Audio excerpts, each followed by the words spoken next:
There's a moment that happens to every deep-sea explorer.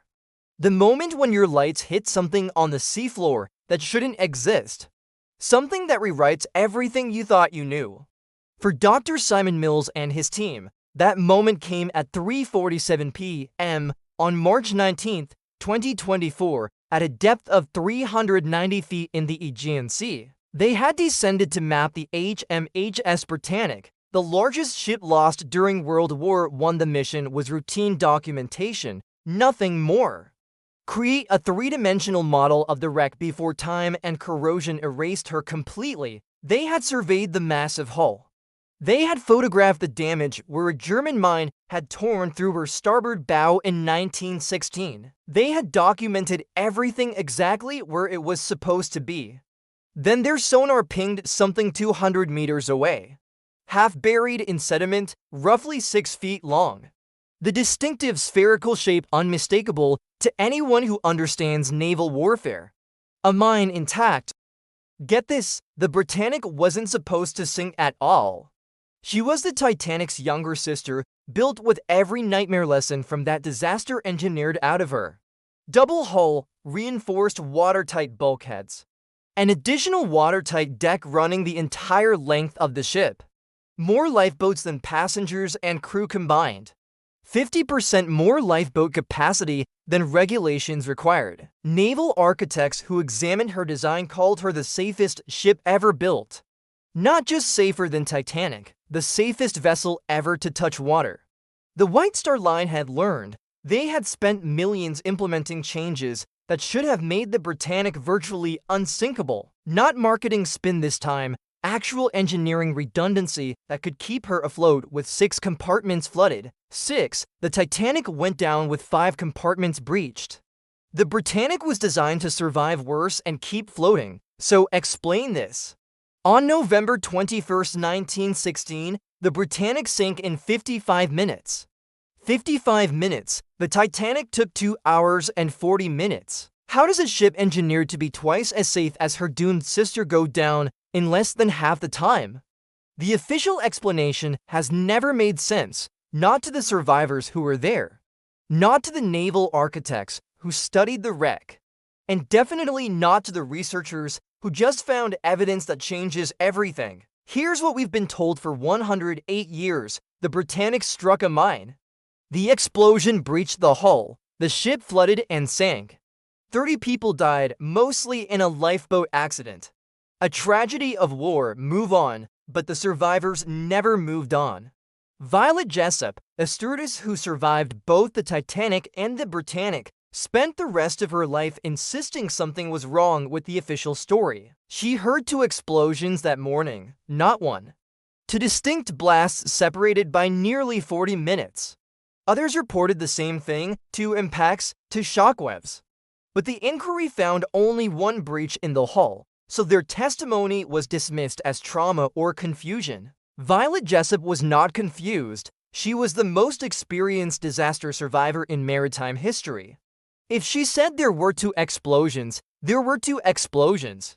The question is why no one believed her, and the answer is simple. They never found the evidence until now. When Mills's team analyzed the intact mine's position, they did something previous expeditions never had the technology to attempt. They mapped the seafloor between the mine and the wreck using side-scan sonar with millimeter precision. What they found was a debris trail, not random wreckage, a pattern. The Britannic had passed directly through this area at speed, scattering sediment and small debris in a line that pointed straight toward where she went down.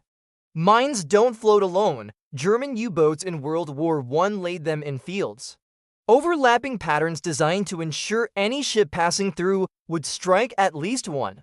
If there's 1 mine here, there are others, or there were. The team plotted the standard German mine-laying pattern for 1916. They calculated where additional mines would have been positioned based on naval doctrine.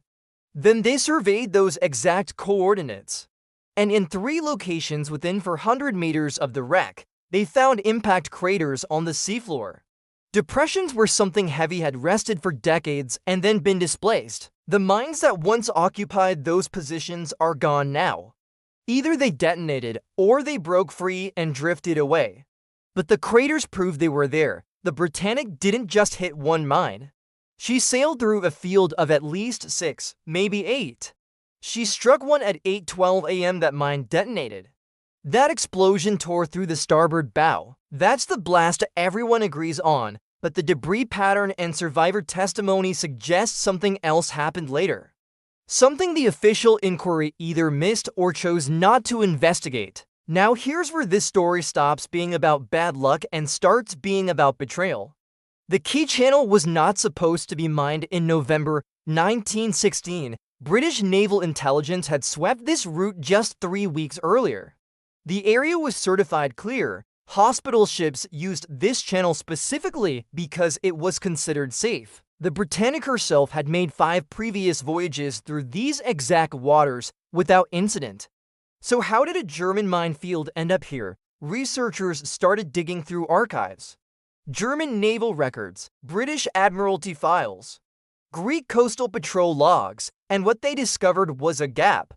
A hole in the official record that's too convenient to be accidental. German submarine U-73 was operating in the Aegean in late October and early November 1916. She was a mine-laying submarine. She carried 18 mines and was tasked with disrupting Allied shipping lanes.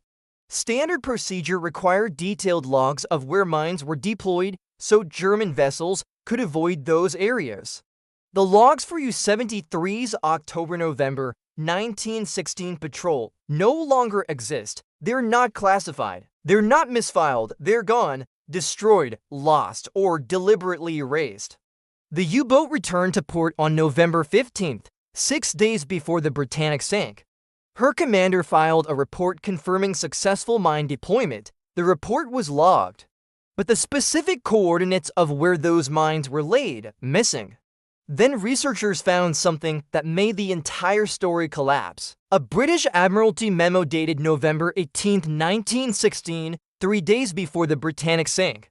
The memo was classified until 1996 and sat in government archives for 80 years before anyone outside naval intelligence saw it. The content is chilling. Intelligence reports suggest possible enemy mine-laying activity in the Key Channel and surrounding approaches. All vessels are advised to exercise extreme caution when transiting this area until further sweeping operations can be conducted. Hospital ships currently utilizing this route should be notified immediately. The memo was marked as distributed to Fleet Command. There is no record of Captain Charles Bartlett ever receiving it, no radio message, no written dispatch, nothing. The Britannic sailed into those waters with no warning that the area had been compromised. 30 people died because information that could have saved them never made it past someone's desk. But the intact mine reveals something even more disturbing. And this is where the forensic analysis gets dark. The mine sitting 200 meters from the wreck is positioned in a way that tells a story. It's not randomly placed, it's part of a deliberate grid. The distance between it and the impact craters matches German mine-laying doctrine exactly. 60 meters apart, staggered pattern, overlapping kill zones. The Britannic was 882 feet long. At the speed she was traveling that morning, roughly 18 knots, she would have covered her own length in about 33 seconds. She sailed through a minefield where devices were spaced every 200 feet. She should have struck multiple mines. The question is not why she hit one. The question is why she didn't hit all of them. Mills's team modeled the ship's path through the minefield. They used the debris trail, the impact craters, and the intact mine's position to reconstruct her exact route. What they found was staggering. The Britannic passed within 15 meters of at least 4 mines. 15 meters, that's 50 feet. Close enough that her wake would have rocked them on their anchor chains. But only one detonated. German mines in 1916 used contact detonators. A ship had to physically strike the mine's horns to trigger the explosion. The Britannic's draft, the depth her hull sat in the water, was 34 feet. The mines were anchored to sit at a depth of 20 feet.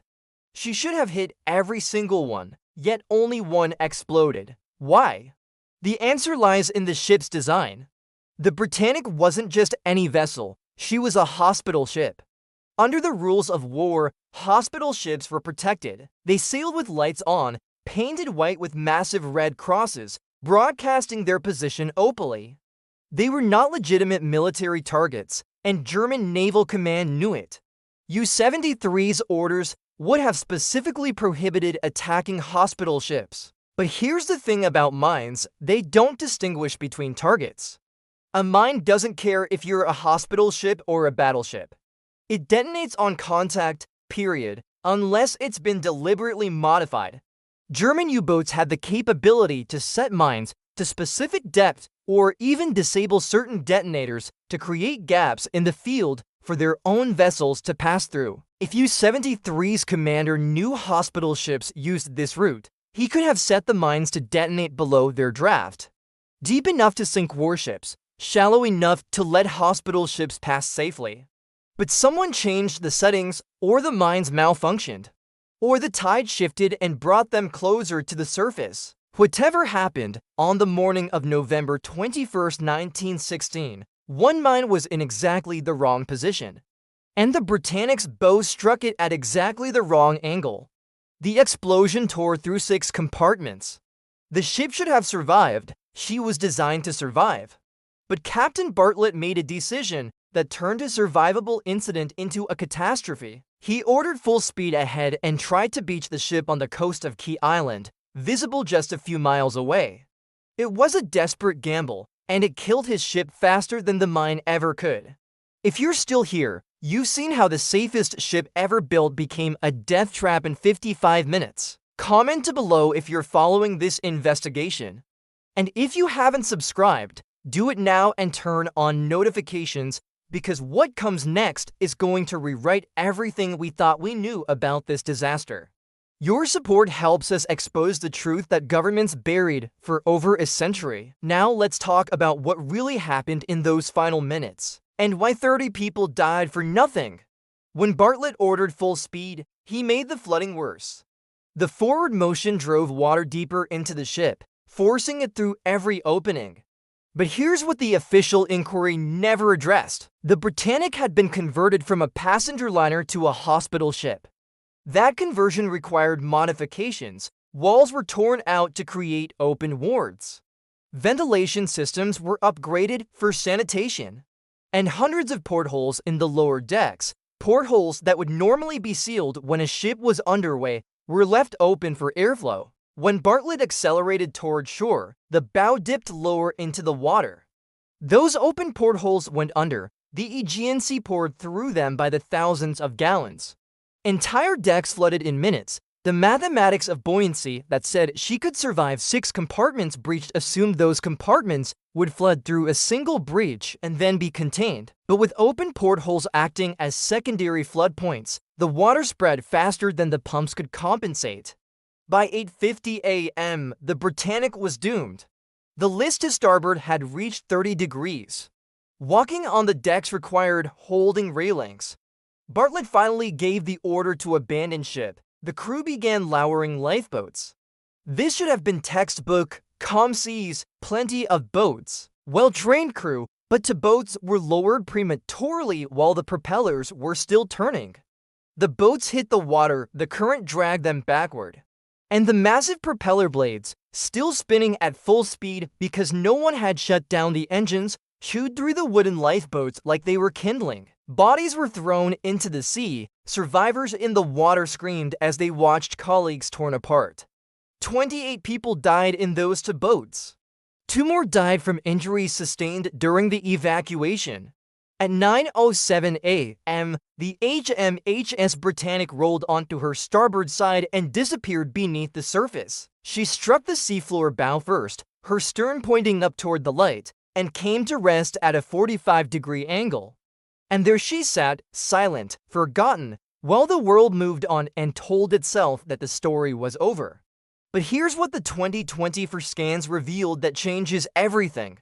On the port side of the wreck, near the stern section, there's damage that doesn't match the mine explosion. It's smaller, more localized, and the metal is deformed outward, not inward. That's consistent with an internal explosion, not an external impact. Divers had photographed this damage before. Previous expeditions assumed it was from the ship hitting the seafloor or structural stress during the sinking. But the new analysis tells a different story. The blast pattern is too clean, too directed. It came from inside the ship.